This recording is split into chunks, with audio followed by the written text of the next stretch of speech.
Bienvenue dans cette nouvelle édition de Contre-champ. Aujourd'hui, nous allons vous parler de sujets aussi originaux que variés. Au sommaire de notre édition, nous allons découvrir l'importance de la culture gratuite dans le jardin du Luxembourg. Nous découvrirons ensuite un sujet sur un sport méconnu. Nous enchaînerons ensuite sur un sujet sur l'IA et les dangers qu'il représente pour les doubleurs de cinéma et de séries. Et enfin, nous terminerons par le portrait d'un jeune joueur de football malien. La culture joue un rôle essentiel au cœur de notre société. Notre équipe s'est rendue dans le jardin du Luxembourg afin d'en apprendre un petit peu plus. Voyons un peu leur reportage.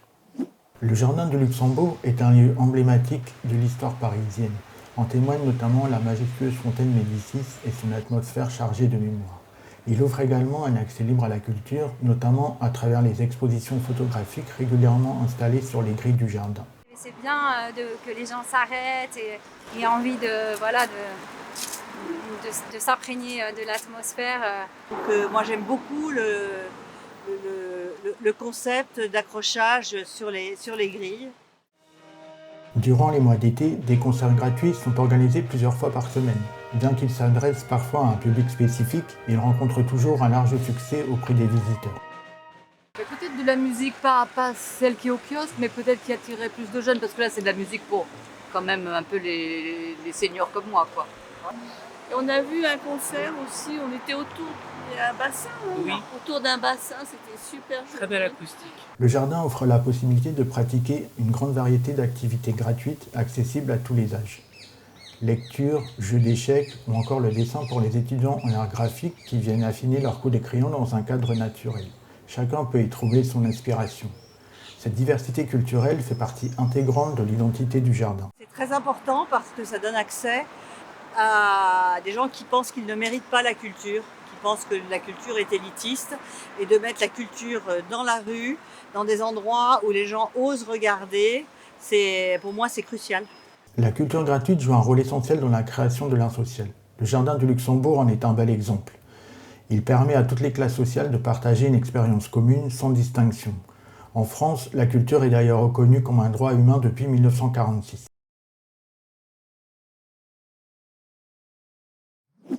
Merci pour cette mise en lumière d'un sujet trop souvent sous-estimé. Découverte d'un sport spectaculaire et méconnu qui était présent au JO de Paris. Voyons le reportage. Bienvenue en forêt de Chaptainville, là où les vélos prennent de la hauteur. C'est Quentin Leloup. Je suis rider. Le vélo en soi, ça va faire 8 ans que je le pratique. Sensation forte, vitesse sont les maîtres mots de ce sport. On a ce petit côté adrénaline où est-ce qu'on joue vraiment sur le fil du rasoir, de se dire si on ne prend pas le sentier au bon endroit, ça peut être fini pour nous, enfin pas fini, ça y est, c'est la fin, mais on peut se faire mal. J'ai failli tomber une fois dans le coma, enfin j'ai fait un malaise, j'ai failli aussi tomber une fois dans le coma avec une grosse chute comme ça. Des blessures, et pas des moindres dans le cas les plus graves. Parce qu'à l'heure actuelle, on passe juste pour des jeunes un peu fous qui adorent se faire mal et c'est pas forcément le cas. Pour l'équipement, c'est déjà un casque intégral comme vous pouvez voir ici, un pare-pierre au minimum.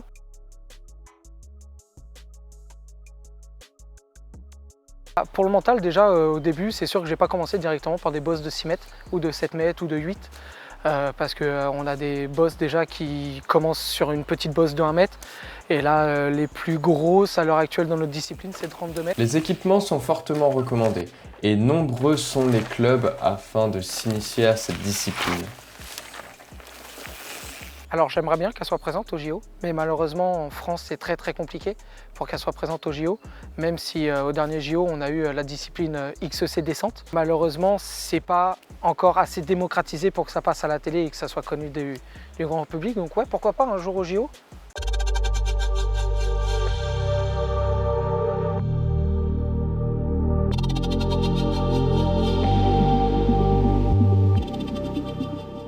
Merci Raphaël pour ce sujet captivant. Parlons maintenant d'un sujet dans l'air du temps, l'IA et son importance grandissante dans le milieu du doublage, dans les séries et dans les films. Le doublage, ancré dans le patrimoine culturel, mais depuis quelques années, l'arrivée de l'intelligence artificielle font polémique dans ces métiers artistiques. Qu'en déplaise aux comédiens. Il y a le camp des entrepreneurs, des businessmen qui ne voient pas le mal à investir énormément dans l'IA parce que pour eux, c'est l'avenir. Et puis, il y a le petit village gaulois qui faisons du doublage et qui se retrouvent un petit peu encerclés par ces capitaines d'industrie qui, de toute façon, s'en fichent un petit peu qu'il y ait de la VF ou pas. Je dirais pour tout ce qui est séries que l'on fait nous, et ce sont des pros qui font ça parce que c'est très compliqué à faire, je pense qu'ils vont garder les voix principales, les vrais comédiens, et tout ce qui est autour, les petits rôles, les rôles d'ambiance. C'est comme ça qu'on débutait, en fait, dans le doublage. On commençait en faisant des ambiances, des petits rôles. Tout ça, ça va être assez vite remplacé par l'IA. Ouais. Nous, en tant que comédiens, si vous voulez, notre combat actuel, c'est de ne pas remplacer des humains par les machines. Que le jeune public ne soit pas devant leur télévision ou devant un écran de cinéma en entendant quelque chose qui sera doublé par une machine sans même qu'il n'en soit averti. Pour certains, l'IA est un bon moyen de création sans contrainte de temps et financier. Quelques mots sur le clavier suffisent à donner un résultat, laissant de nouvelles possibilités qui, autrefois, paraissaient infranchissables. Franchement, ça dépend complètement de ce qu'on en fait. Les voix, ça m'arrive de les remplacer principalement pour des morceaux musicaux, mais aussi pour des petites pièces audio, par exemple, que j'ai créées, que les enfants n'aient pas à apprendre leur texte. Je le fais principalement pour mes TikTok parce que je sais que j'ai pas de doubleuse féminin et que je n'aurai pas les moyens. Ce que je fais, c'est que j'essaye de faire mes propres voix mélangées de plein de trucs différents pour faire en sorte de remplacer la voix féminin, et c'est pas parfait. On entend plein de défauts, donc peut-être que je l'utiliserai plus à l'avenir d'ailleurs. Mais je sais que c'est pas ouf non plus si on prend la voix identitaire de quelqu'un. Et ça, franchement, je trouve que même moi, ça se fait pas. Et d'éviter d'utiliser ce genre de choses, surtout pour faire du doublage de manière sérieuse, professionnelle, ou bien pour vendre un service. Vaut mieux pas faire ça. Si c'est juste vite fait pour un usage parce qu'on a oublié un truc, une voix, et qu'on n'utilise qu'une seule fois, franchement, je trouve que ça va. Du côté des spectateurs, les avis restent partagés. Certains accueillent favorablement ces évolutions, n'y voyant aucun inconvénient, voire allant jusqu'à accepter que ces algorithmes les remplacent. D'autres, en revanche, défendent l'authenticité, estimant que l'accessibilité ne doit pas se faire au détriment d'un savoir-faire. Il y a de belles choses qui sont faites. Déjà, les images en intelligence artificielle sont bien retranscrites. Donc au niveau du son, je pense que ça sera pareil. Ce serait possible, après j'aimerais pas. Sinon on n'a pas les émotions, on n'a pas tout ça et on n'accroche pas de la même façon. Je vois pas trop effectivement comment l'IA peut t'aider. Après, je pense que ça a une utilité et en tout cas une aide supplémentaire pour les comédiens en l'occurrence. Ça doit être une aide et pas pour les remplacer, je pense. Merci Amy pour cet éclairage sur les dangers potentiels de l'IA. Allons maintenant à la rencontre d'un jeune joueur de football malien qui, après avoir porté les maillots de l'équipe espoir de l'équipe de France, a choisi de jouer définitivement pour l'équipe du Mali. En France, 2 équipes des Aigles du Mali se retrouvent dans 2 départements différents, l'un dans le Loiret et l'autre au Vaucluse. Dans le Loiret, nous retrouvons les Aigles seniors dans le cadre du match amical Mali-Congo, les coulisses, les interviews avec le capitaine des Aigles du Mali. C'était un bon match, c'est l'Afrique qui gagne. Ça a été un super match amical. Le Congo, ils ont gagné, ils ont fait un bon match. Et nous aussi, on n'a pas démérité de notre côté. Voilà, c'est le football, ça arrive. Mais bon, félicitations au Congo, nous on va continuer à travailler, on verra la suite. Le foot, ça arrive. Qu'est-ce que vous voulez que je dise? C'est le foot, ça arrive.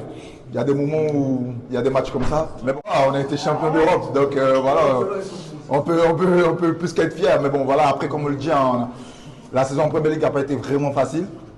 Gagner ce titre-là aurait vraiment fait quelque chose de bien pour nous et aussi pour le club.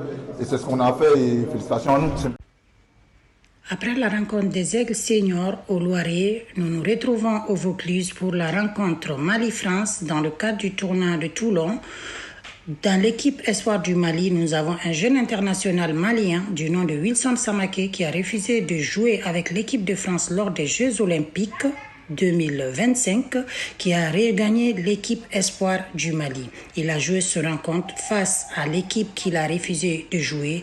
Nous avons pu avoir les impressions de Wilson et Ibrahima après cette rencontre face à la France qui est soldée par le score de 5-3. Exceptionnel devant nos supporters qui sont venus malgré les kilomètres et ça nous fait plaisir, c'est toujours bon de prendre des victoires. On n'a pas voulu rester avec l'équipe de France à jouer avec le Mali.